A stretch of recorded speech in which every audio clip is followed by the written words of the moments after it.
Hi, and welcome to the Media Bubble Podcast, the podcast that talks about movies, anime, comics, video games, and whatever we feel like. I'm your host, Karol, and with me as always is my co-host, Fredrik. Hooray! Hooray indeed, because in today's episode, we'll be talking about the Chip 'n Dale's Rescue Rangers movie. And later on, Multiverse of Madness, we have decided to combine this to a movie review episode where we talk about two movies that we have seen recently. And Chip 'n Dale was literally just 2 minutes ago. Exactly. We've seen the show and we decided we wanted to talk about it. Yeah, we talked a bit about Chip 'n Dale in our Chip 'n Dale Rescue Rangers episode, but this movie was crazy, so I feel like we gotta talk about it. Yeah, I was so pleasantly surprised. So, for listeners, like, this movie came out how long ago? Yesterday? Yeah, something like that. I think yesterday. Yeah, so, spoilers. Spoilers. It was great. I loved it. Yeah, it kind of was exactly like the trailer. It was smack full of references everywhere and everything and weirdness. Exactly. So the plot follows as Chip 'n Dale's few years after the movie. They're estranged. They don't talk with each other anymore. No, it was like 30 years after the show. Jeez. Well, the Chip 'n Dale show is no more, and one of the friends that worked with them on the show, because in this universe, the show is a show. They're actors. They play the characters. Yeah, the whole world is like made with animated characters, which and animated characters can be actors and work on what was Chip's? Yeah, I mean he was an insurance agent. Yeah, Chip is an insurance agent. Exactly. So some of them are cops. Some of them are they're just regular people.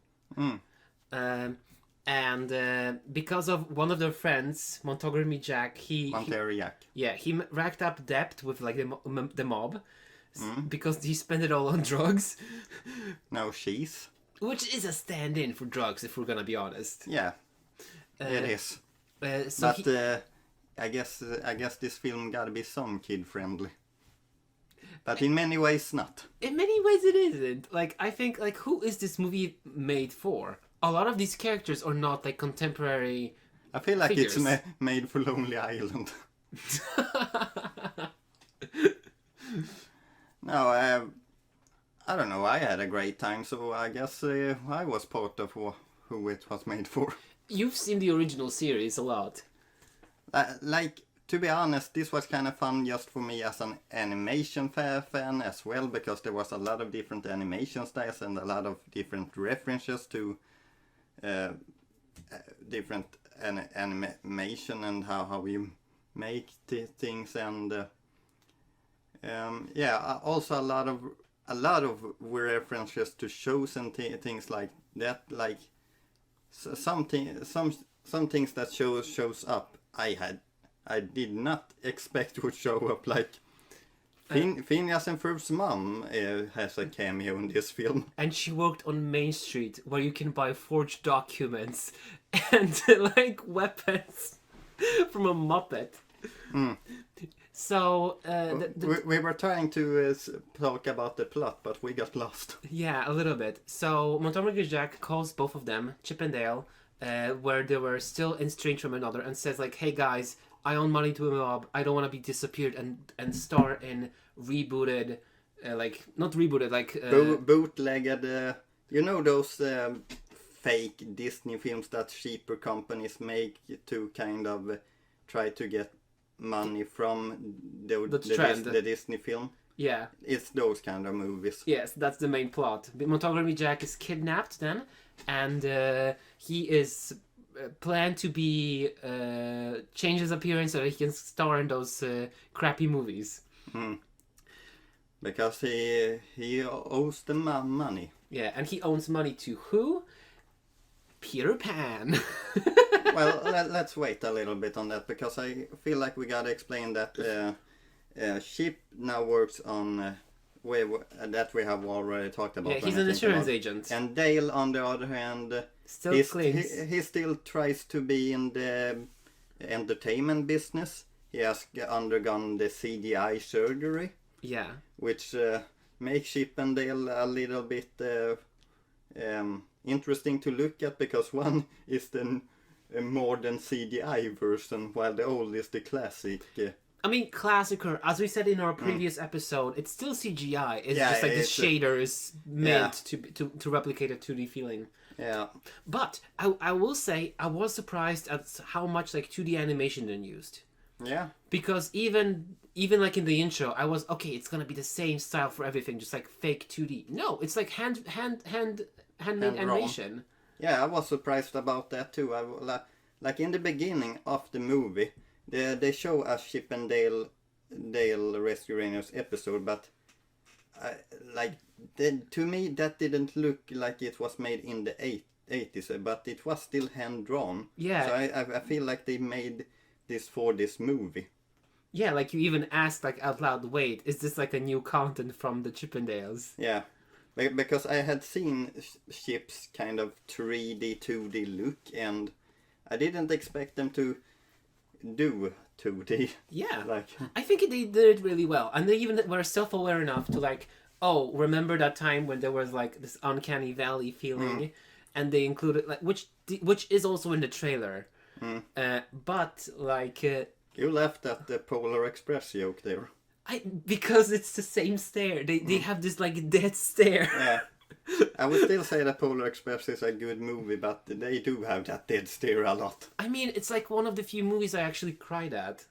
Oh. Yeah, like I really liked Polar Express when I was little. Okay.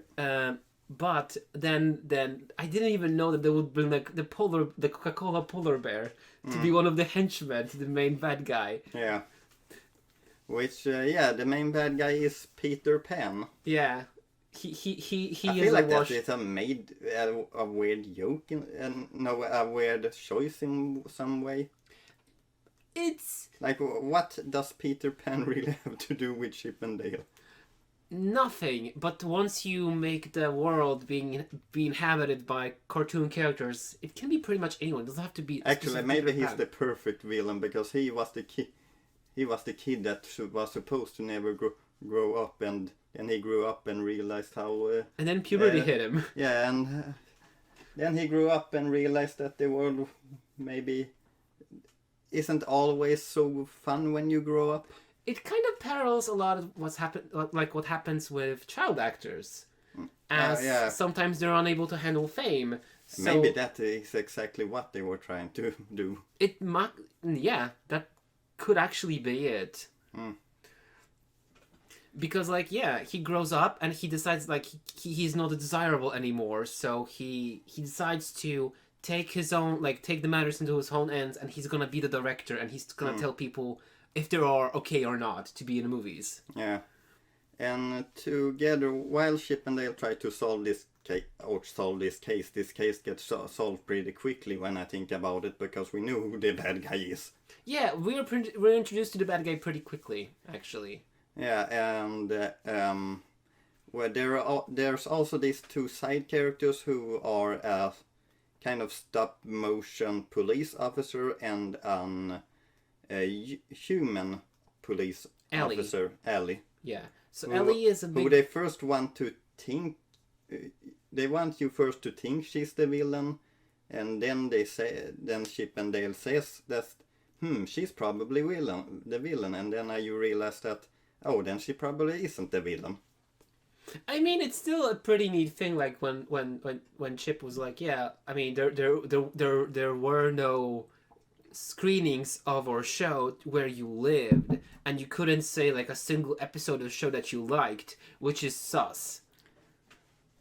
I kind of felt like, that's kind of like me, because as I said in a Chip and Dale episode, I obviously wasn't even alive when the original run aired, so I grew up watching some VHS and DVDs episodes. Can we say, but I just wanted to mention, there's so many cool jokes in this movie. In the way that is in the trailer is that everything. There's always something in this movie. Like we were looking at the background, and sometimes there's posters on. Yeah, Which, like Dobby, like well, having we Gucci clothes. Yeah, we saw one also with Lego Miserable. Yeah, Lego Miserables. It's so bad. See, like it's about a song about like revolution, starvation, death. Lego people. Being quite honest, I am a bit shocked that Disney allowed them to do this. I mean, not even Disney. There were so many cameos. Because they, in this movie they also make fun of Disney a lot. Yeah, like I would have to skip a lot of the story, but like there's like this big final climactic fight, and there's like a firework involved, and it bounces onto the whole room. Things are like exploding. People like are being seriously hurt. Fireworks goes up. The Disney mouse. Yeah.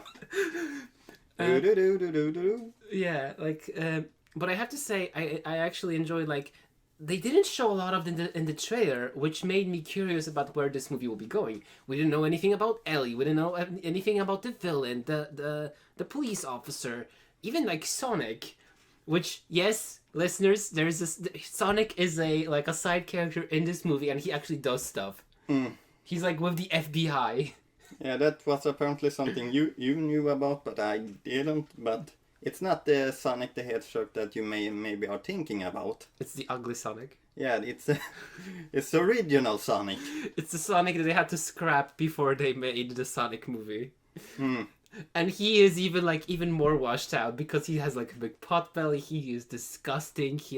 But he's like in on the joke while not actually being on a joke. So he can't be hurt by people.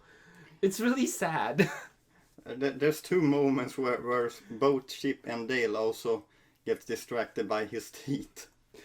It is a scary model. At least I'm glad that they decided to make something like they acknowledged the whole debacle with Sonic, and they made him like a good character because like he called the FBI. So something that I wondered about in the beginning was how much will they reference maybe that it was a Disney show the Rescue Rangers. They don't acknowledge it that much, to be honest, but there was one reference where Baloo is on stage and Disney Dale was afternoon like, show. yeah, we were part of the same crew.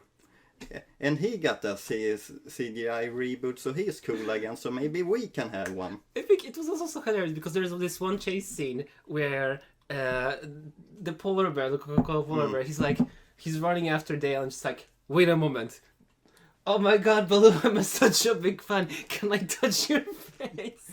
Yeah. And it's like, I would have never thought like about them two meeting together. Like, they're bears, like, why not? If you ever have dreamed about that, then this movie delivers. What if the Coca-Cola polar bear was a fan of Baloo and he was really weird about it? Well, one thing that I noticed that I maybe this is a bit too early to bring up, but as we talked about the bootleg, the cartoons, we get to see in the end a lot of the cartoons which were bootlegs and changed to worse versions. So and one of them that I noticed was in Robin Hood. There's this weak little turtle. Yeah. He's kind of slow, doesn't have is kind of weak. He got ripped. I didn't catch that. Yeah, it is in there. I noticed that you have.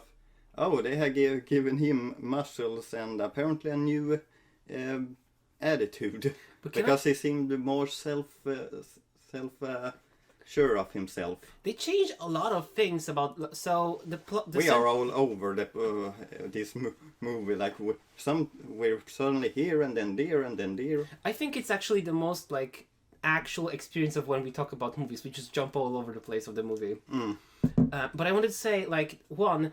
A lot of like because there's this listeners, there's this plot element about so there's a lot of characters going missing and they're being bootlegged, so they change their appearance to look slightly like other characters so they can star in crappy movies. And at the end, we actually seen a lot of them. Yeah. We've seen like Bambi turn into a Pegasus from the Hercules movies. I saw a really weird Jiminy Cricket. Yeah, he had like a weird painted on face. And we also saw like a picture of like a really, really buff Garfield, which I was not expecting. No. Do you remember when they were in that factory? Not the cheese factory, the other one. You mean the bathhouse? No, the one which...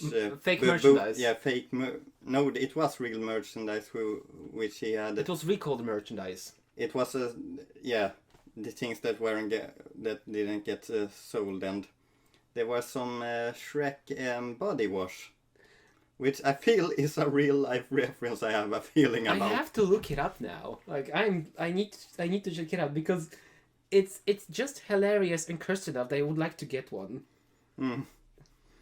But I mean the fact is like they zoomed because Peter Pan is using unsold merchandise to find like his fortune. So he's buying off all this stuff that didn't sell, one of them being the body wash. And we see in the movie this shot of just Shrek's face melting away to make like a party, and it's just so glorious. Yeah. And there's also, we have said this, but there's some cheese reference. Oh my god, it was real. I had a feeling about that. Yeah, 2004. 2 Shrek Ogre Apple Dye Hand Soap Wash, and there's like a Shrek face on it too. Why would you want that? It's cursed. I love it. Okay, let's see. Maybe we should talk a little bit about Chip and Dale. Actually, their personalities are a little bit like the show. Not exactly. They're more. They have a bit more. Oh my god. I'm sorry. A bit more... they are a bit smarter, I would maybe say. I mean, the justifications for their difference in character, or there's the slight adjustment, is because they were actors on the Chip and Dale show. But as characters, they are just like, they're not... Yeah, that was also part of the plot. There was that Dale felt like second banana. Exactly. Like, he felt that he was... Because Chip was the front man, he was the Indiana Jonesy type, and Dale, he was just being like hit with a wrench for funsies. He felt like he was the comic relief that didn't bring much to the show. I just broke my phone. Oh, it looks okay. You can still watch Shrek. Yeah, I've googled the Shrek body wash, and I found DreamWorks Interview Shrek mask pack. So there's that. The movie is he is an ugly troll in that movie. Yeah. They even make a bit of a reference of their personality with Gadget, because she's the only kind of character who hasn't. She's kind of the same in the movie as in the cartoon, with the exception of that she's apparently in love with Chipper. Yeah. She's married and she has 20 children, which is also right. All weird fly mouse hybrids. It's okay. I mean, like on the topic of like, because I want to dial it back. Like, seeing they're all so weird, and we also have this technology which can change like Toon's bodies. If they wanted to, then they can change to be whatever they wanted to in the future. One thing that I was a little bit worried about was. Oh, are they going to make one of the original main character be the villain of the film? Like Scrappy Doo? Yeah. That was something that I didn't like about that Scooby-Doo movie, and I'm glad that they didn't do it here, because all the Rescue Rangers, while 3 of them doesn't get that much screen time, they're still good. I think there could be a possibility, if they didn't think things enough, to make Chipper the main villain. Because all characters on the original show, I bet he had like the least popularity, and he was like least involved. Yeah, he was actually kind of he was involved kind of more than you probably expect. Oh, all right then. Well, I mean they didn't do that, which I'm happy for. But I actually liked that that they made Dale, because he was the one that was still being stuck on his acting days. Like how insufferable he was. I liked it from like as a character. I love it. But if I met this person in real life, that he would just like talk about his previous works and trying to relive his previous show, I would absolutely hate it.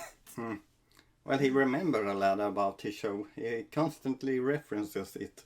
It's interesting. I think it may be like, for me, I thought first that maybe it was some kind of like underlying guilt that because of his actions he could have hand in canceling both the Rangers and his spin-off. But then I remember like in the beginning it said like it's nobody's really fault.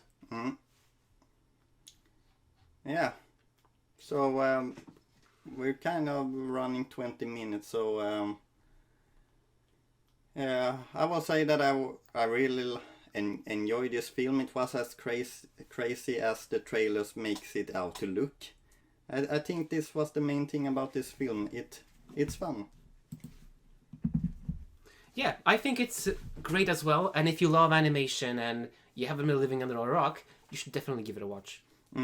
Like all of the side gags were wonderful. Like cameos from characters you wouldn't even think of seeing. Yeah. Like Flounder being chased by the mob because he couldn't pay up.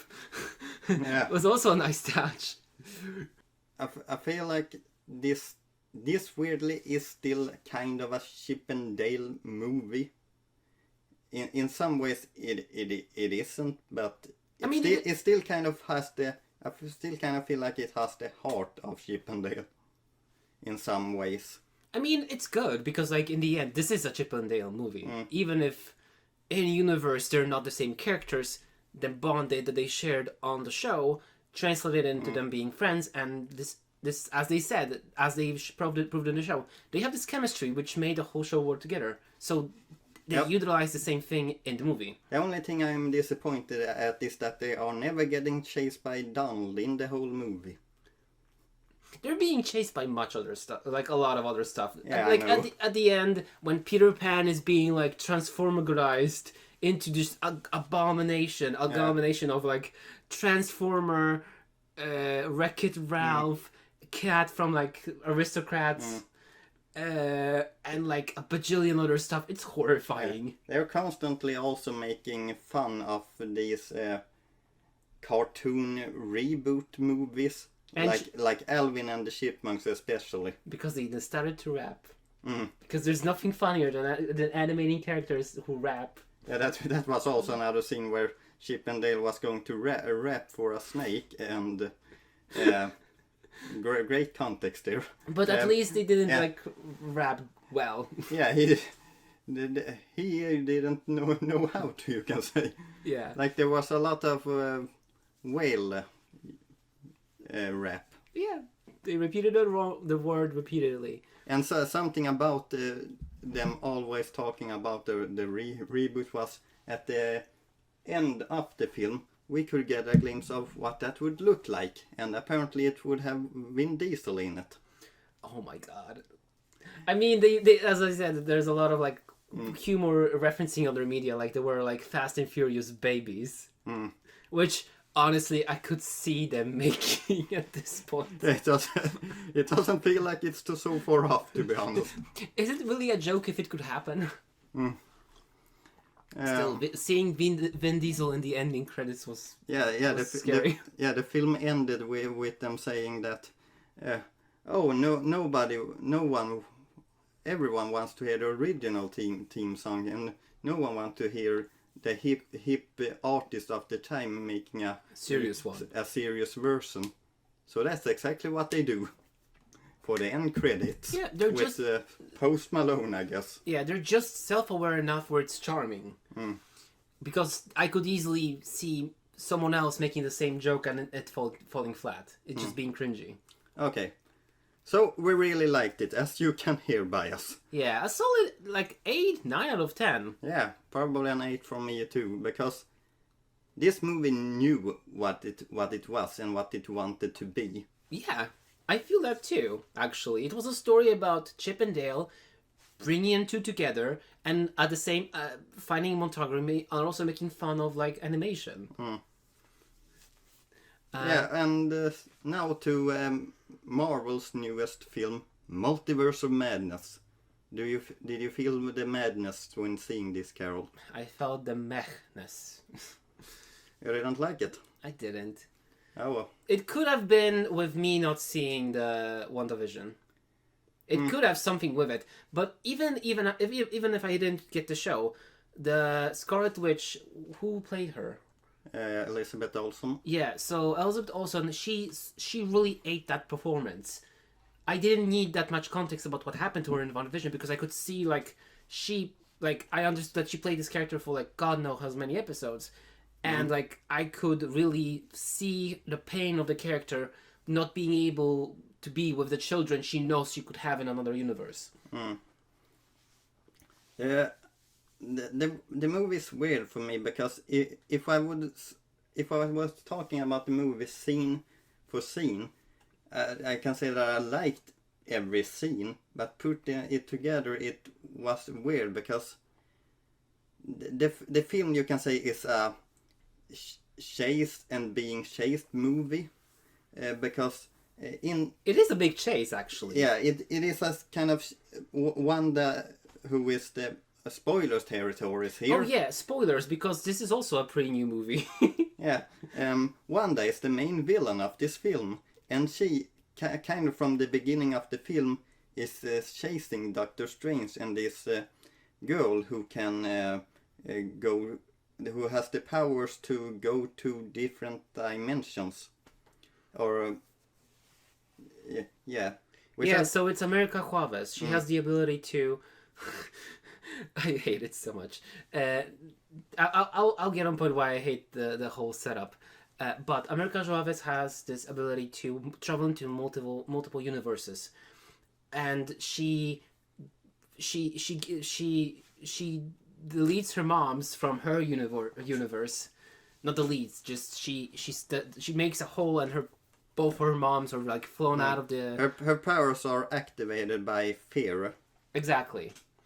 And then she's traveling the multiverse to try to find her family, but when that is happening, she's also being chased by some kind of a monster being trying to get her powers. Who turns out later on to be this universe Scarlet Witch. Exactly. So as she's being held by different version of Doctor Strange, that guy dies, and we end up in our universe. Yeah. And as this is happening, we are also being thrown this like, what is happening? Who does this? It's Scarlet Witch. I'm not really sure how I feel about them making the multiverse into everything they're doing now.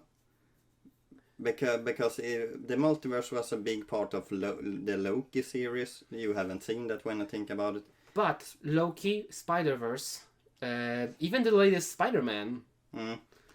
And this Multiverse of Madness, I'm not really sure how I feel about them. The Spider-Man was really cool, but I felt like the multiverse had a big had a big focus on the plot. Here in Doctor Strange, like there's the Illuminatis in this film.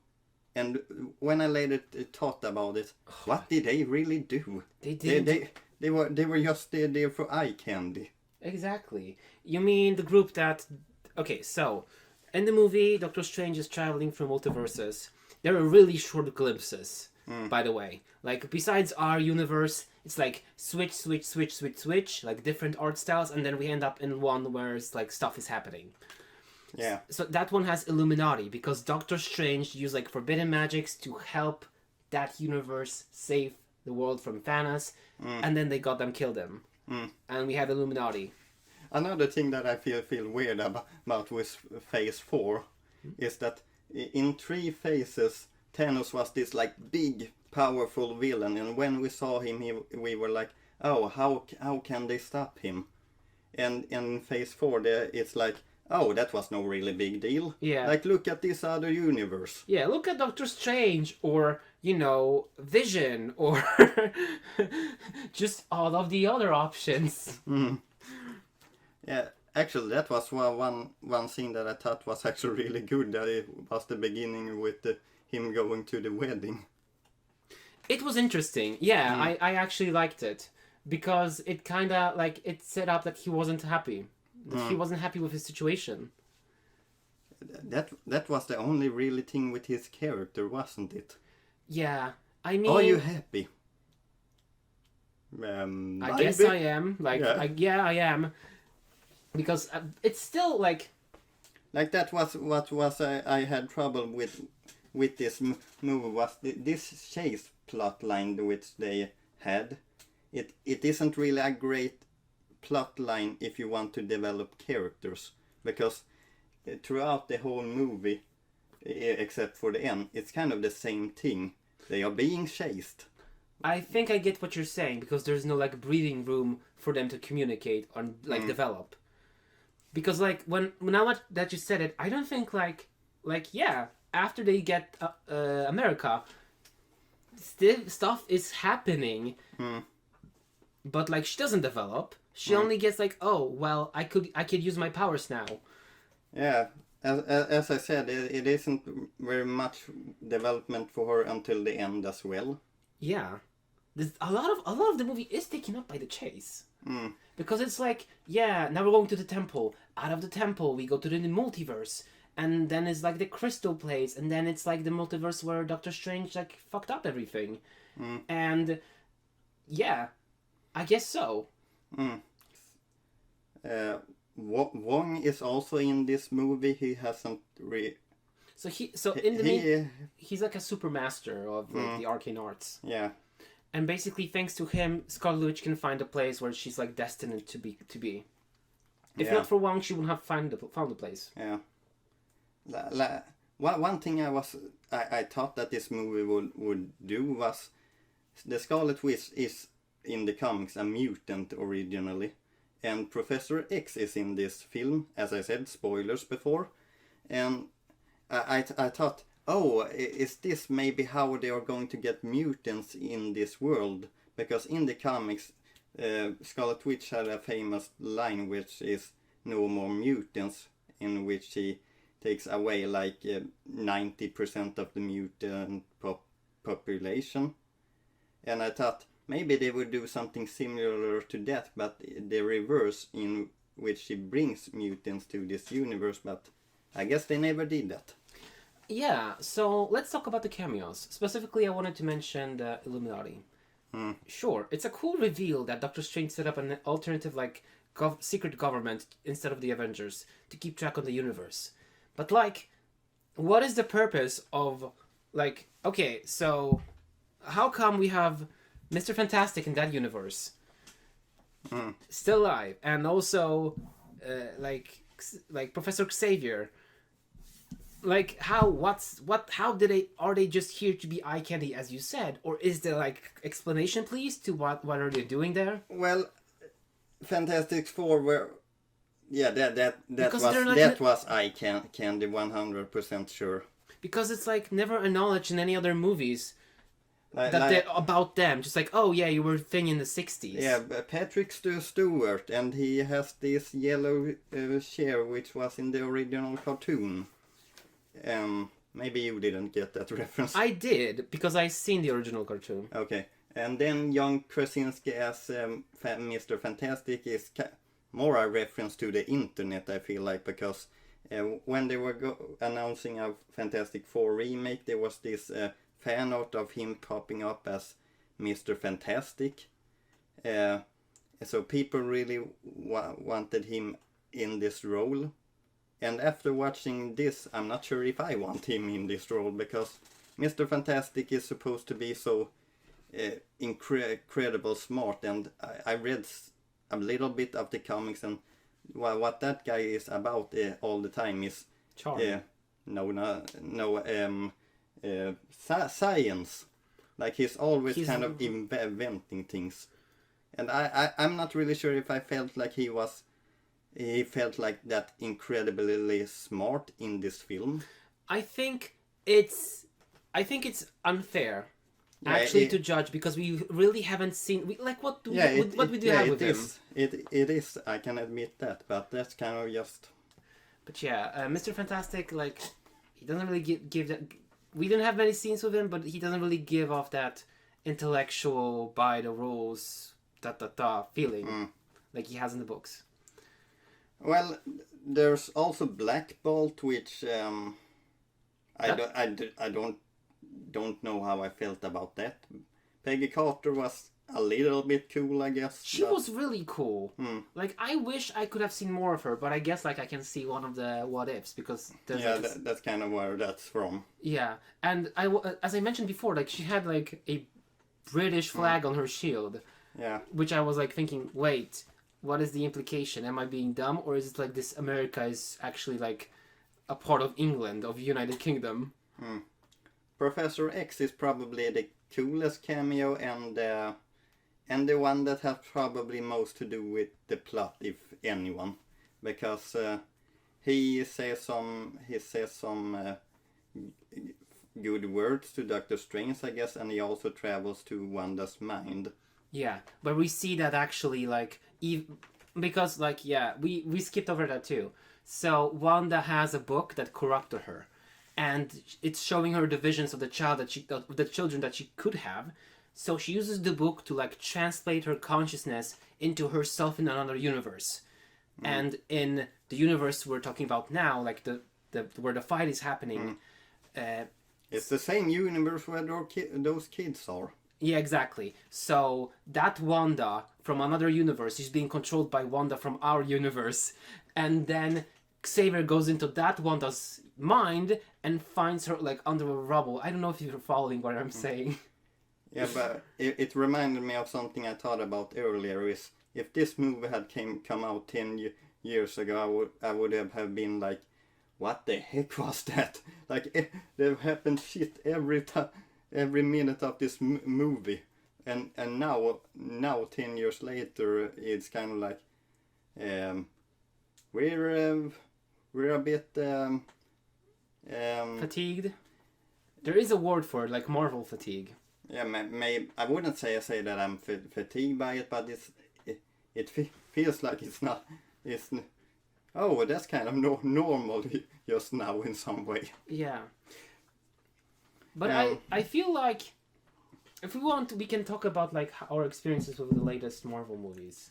No, I want to talk about Doctor Strange. Oh, okay, we can do that too. Like one aspect that we haven't actually talked about yet, and I'm not sure if you noticed this about this film, but Sam Raimi directed this, and he's a kind of director who made horror films in the past, I guess, or zombie films or some kind of. He also made the Spider-Man films. When this was first announced, Kevin Feige came up on stage and he said, "We're kind of blending different genres here. We're going to make this kind of a horror film." And I do see some horror elements in this film. Oh, definitely. But there is kind of that thing of it's still PG-13, so it's like you're not gonna show like blood, gore, like mutilation in a Marvel movie. Like we already has like expectation that this is not gonna be that scary. Yeah, like from what I saw of the trailers before this film, like this was like I was digging the trailers, but it was like, this looks like we're going to go in some weird places. I'm all for it. It didn't. No, it didn't really do that. Like that place in the multiverse where we see in the trailer Doctor Strange meet his evil versions of himself. That wasn't even that special, to be honest. It wasn't. It was just like, ooh, spooky, big eye on forehead. And I thought they would travel to more multiverse because it is in the name, Multiverse of Madness, and they are in 3, I think. Yeah, so like 3 for the most time, where a lot of it is like, okay, so first in multiverse, okay, so they travel, they go for like multiple different universe, like second long clips, which is really bad. I hope that they would stay more of them. Then we go to the one with the Illuminati. Yeah.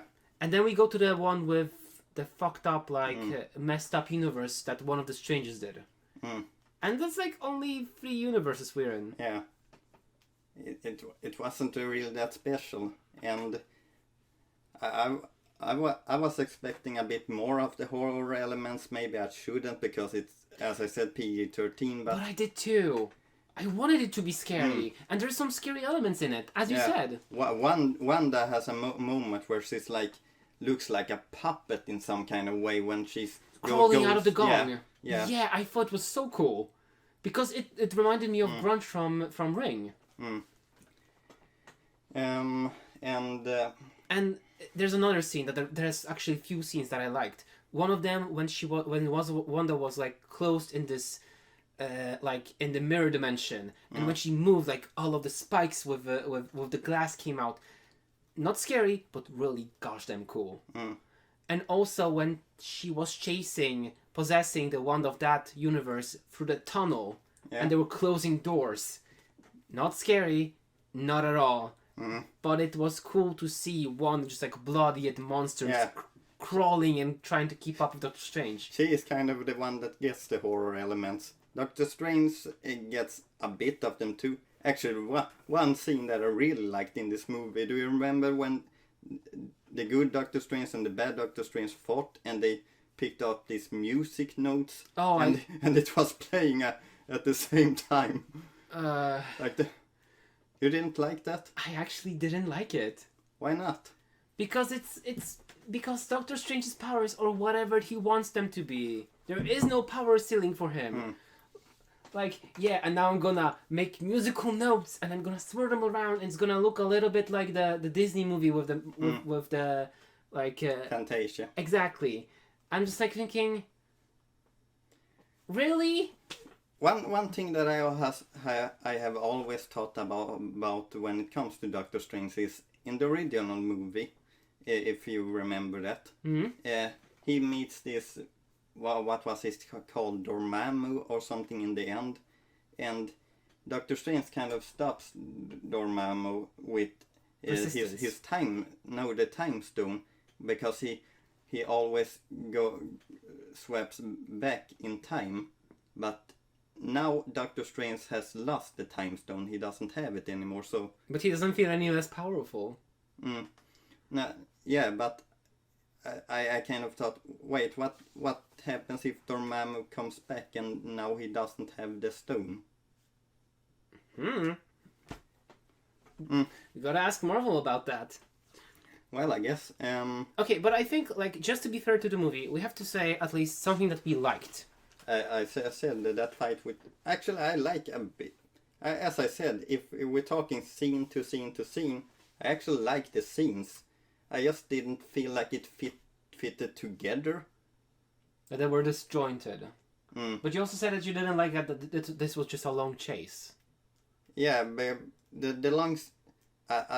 sometimes I like the horror elements in the chase which we described exactly, but the kind of format which that makes is that there's not really much of a development of characters for when the movie is like that. And actually, I didn't really like the Illuminati.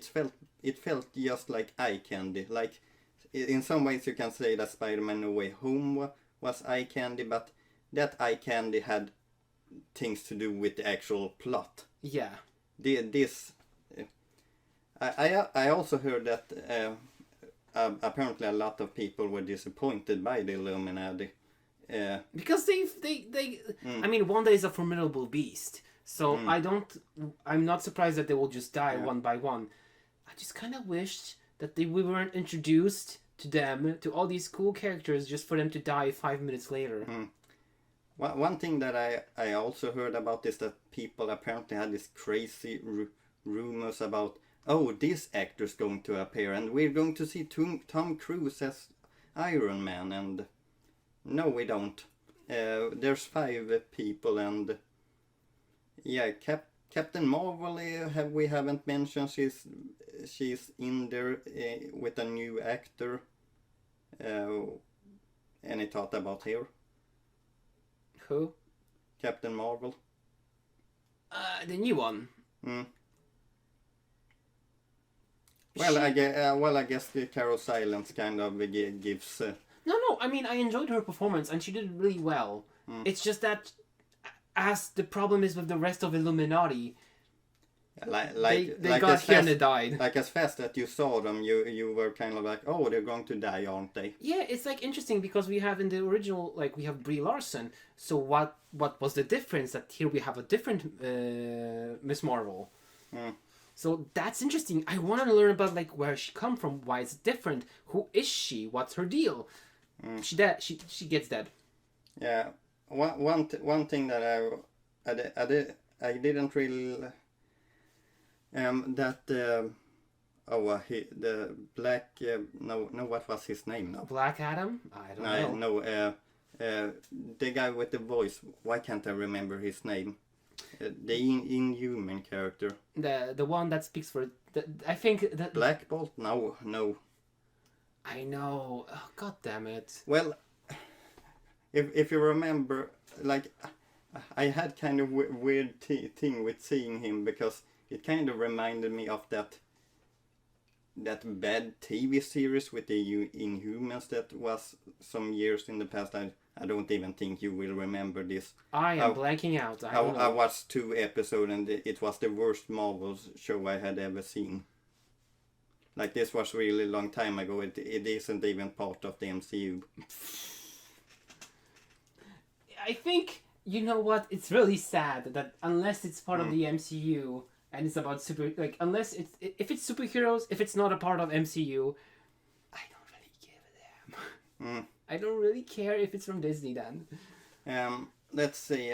One element which I feel like we can talk more about maybe is Wanda, because she has I guess more the biggest story arc of the film. Yeah. She finally understands that what she's doing is wrong. And she does like a sacrifice to never allow anyone else to get hold of the book in any of the universes. Yeah, she is the Scarlet Witch in this film, and apparently the Scarlet Witch in this universe is a bad character.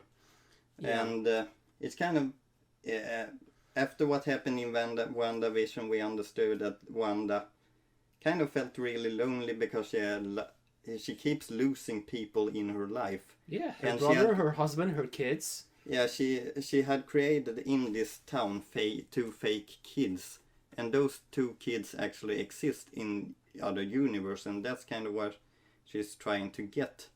But she forgets that it isn't her kids. Exactly. They're not hers, and there's other Wandas everywhere else. There was a point in the middle of the film which I thought, oh, this is going to be her last movie, isn't it? Because her story kind of felt like, I think they are done with this character. Yeah, like after WandaVision and this movie, I don't think there's any other reason for her to be in the MCU. Her arc is finished, finito. And that's kind of in the film she dies. Yeah, spoilers. Or we think she dies, at least. We don't actually see it. But we assume. I guess they can bring her back, but they for now they want us to think that she's dead. I think we're missing a topic we should talk about. What? We spoken about the 2 of the 3 main characters or players in the movie. We spoken about Doctor Strange, about Wanda, but we never spoke about America. We did talk a little bit about her. About her powers, but her as a character. Yeah. What did you feel about her as a character? I wish she would have done more. Because until the last fight, we haven't. As I think it's weird because she's in the whole film, but it doesn't feel like she actually does much. Yeah, and it's weird, even weird, because she's the reason why everything is happening. She's integral to the plot of the movie. But besides her powers activating, things are just happening to her. She's not really fighting back until like the last 10 minutes of the movie. Yeah. She's also part of that, which I think people have realized Marvel is trying to get to one point, and that is a comic that is called Young Avengers, and she is part of that lineup. But is it necessary to introduce her in a Doctor Strange movie when we could just have a new one? That is actually something that I feel a bit disappointed about, is that I wanted maybe a new Doctor Strange feeling story. I'm not really Doctor Strange is the main character of this movie, but in some ways it doesn't even feel like it's his film. Yeah. Like there's all this other element of, oh, look at this, the Illuminati, and oh, look at that. Yeah, exactly. Like, wow, look at these characters who you might see sometimes in the movie. Look at America. She's also here. What will happen to her in the next movies? We should. There isn't even a Doctor Strange villain in this film. Yeah, it's just Scarlet Witch, which I already like. There's one, like with these horror elements. There was one character that I know about that is a Doctor Strange villain, and he's called Nightmare, and I think his powers are more like in this kind of like he takes he gives people, he goes into people's dreams and things like that, and I thought maybe they could do something with him with this nightmare kind of concept, but can they even do it anyway? Because like it's been established that if you dream in the Marvel universe, it's you in the other universe. Yeah, apparently that was something that he did. Like that is probably one of the few funny scenes in this, is when Wong talks about, so that dream where I'm running naked chased by a clown, that's really none other universe. Jesus. I mean, if I had a say in how to make this movie, make more focus on America, because she had this throwaway line about like, oh, I lost my moms. Like, she hasn't been searching for her moms the whole goddamn movie. Like, there were like, and also now if I can really get to the meat of the bone, I am so irritated about direction with her mothers. Because it's like, here, it's America, and she has two moms, really cool, I'm happy. Minute later, they're snatched away, no moms, end of moms. Like, why do you introduce two moms to show out like you're progressive, and then you snatch them away? Goodbye. Like, and then America is also wearing like a pride pin with like trans and like POC allyship, and I'm just thinking, really cool, Disney. I actually like that you're showing up like LGBT representation, but you know what would be cooler? That's kind of in the comics as well. Yeah, but you know what? Why you're showing the goddamn pin prominently on every single like place? Then, when you release the movie to China, you delete two lines, which is all there is, like a mention of LGBT. And before there was a shitstorm on Twitter, you supported like anti-gay laws in USA. Like you sponsored like politicians. So what do you want? Do you want the cake or not? Do you want to be an ally and make inspiring content, but you also legislate against LGBT people? Like.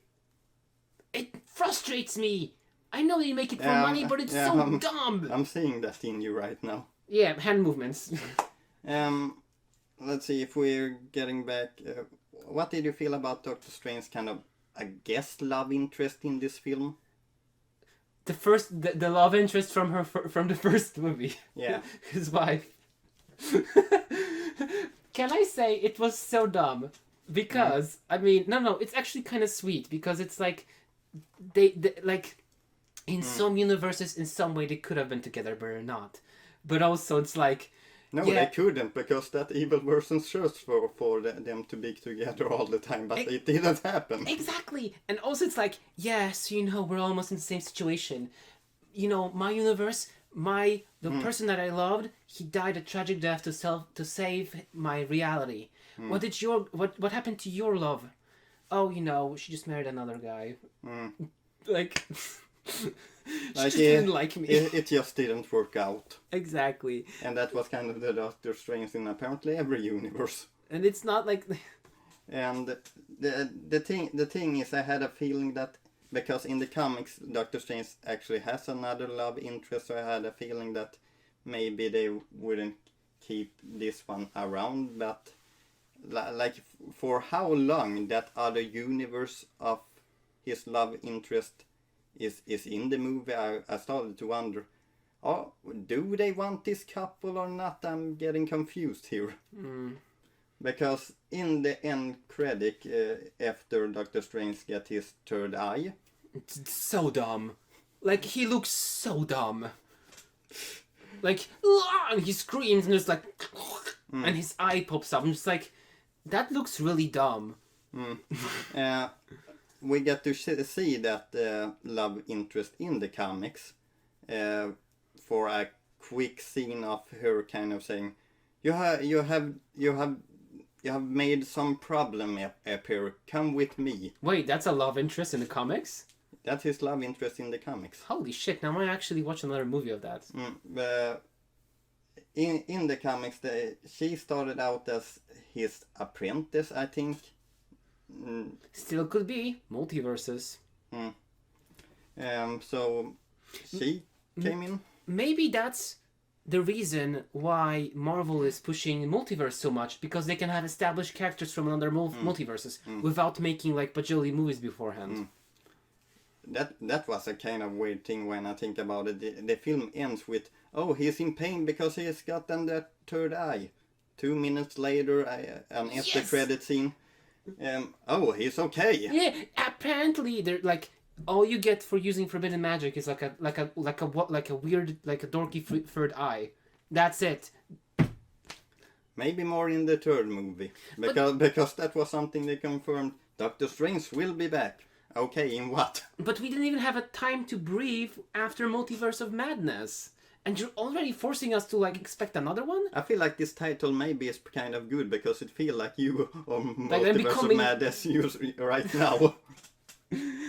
And you know, if the film didn't have any removing qualities, like any redeeming qualities, I would just like put it. Okay, this is a bad movie. I'm not gonna think about it. But there's something good inside. I just can't pinpoint it. That's what is so weird about this movie, is that you feel like this is a good movie, but there's so many things that could be better. Exactly.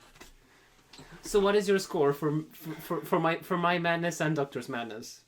That is strange.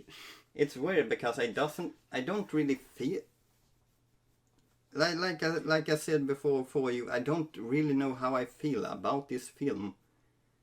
Yeah, I asked you that before. So I'm going to give it a 6 out of 10 maybe, because it's watchable. It has some good qualities. If I wouldn't have watched any of the other MCU movies, maybe I would have liked this. I'm not sure. I think for me it's the opposite. If I haven't seen the previous movies, this movie I wouldn't have watched it. Because it doesn't set up anything. It's just like, yeah, she's Scarlet Witch. But if you haven't seen the previous movies, I would have wanted them to do more with the actual Doctor Strange. Yeah. Let's say a fine 5.5 for me. That's gonna be what a harsh criticism. No. I'm also gonna say like a 5 over 10.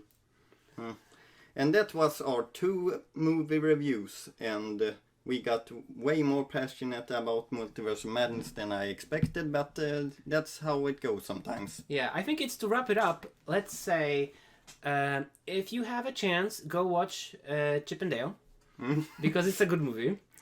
If you have a chance and you feel meh, you want to see a lukewarm movie. Can I just say 2 things? Is that in the Chip and Dale trailer, it gives you exactly what they are selling in the trailer. That is exactly what you are getting in the Multiverse of Madness. In those trailers, I felt like, oh, we're going to go into some deep shit, and oh, it's Doctor Strange's fault. how is he going to fix this? And You know what's this is not Doctor Strange's fault at all. You know what's one scene that really bugged me? It's when Doctor Strange meets another version of himself. It's like, I don't know if you are you or me or whatever. Well, there's one thing we can do to find out. Tell me about your sister. My sister, she was very bad and she died and I feel very sorry over it. No, she wasn't bad. It was that she drowned. Yeah. I haven't told that story to anyone. And it's like... Okay. Exactly, we didn't know about this, so what is the emotional stakes for us here? Like, cool for you, I guess. Maybe that is what... Do you remember that memory mine thing they went through before? Which one? Yeah, when we see Doctor Strange eat dinner with his love interest, and Yeah. then we see America with her moms. Yeah.